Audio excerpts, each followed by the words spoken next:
আমি সশ্রদ্ধ চিত্তস্মরণ করছি।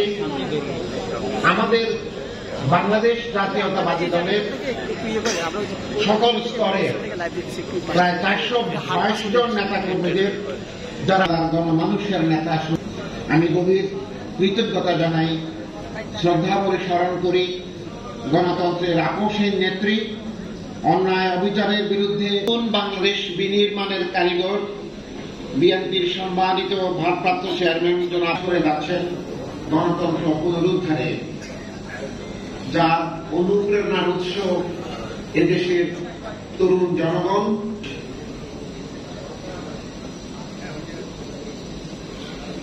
প্রিয় উপস্থিতি,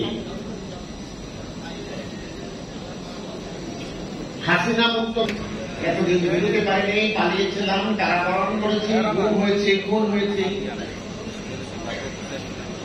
হাসিনার পতন হয়েছে, আমরা চারিদিকে এখনো হাসিনার প্রেতাত্মারা ঘুরছে।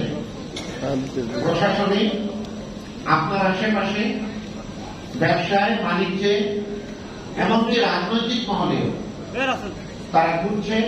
হাসিনা পালিয়ে গেছে, কিন্তু হাসিনার লেসপেন্সাররা সব এদেশে রয়ে গেছে।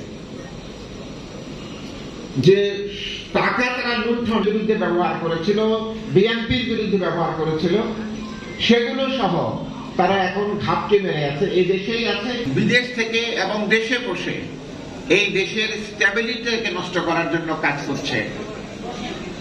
শেখ হাসিনা পার্শ্ববর্তী দেশে গিয়ে আশ্রয় নিয়েছে, সেখান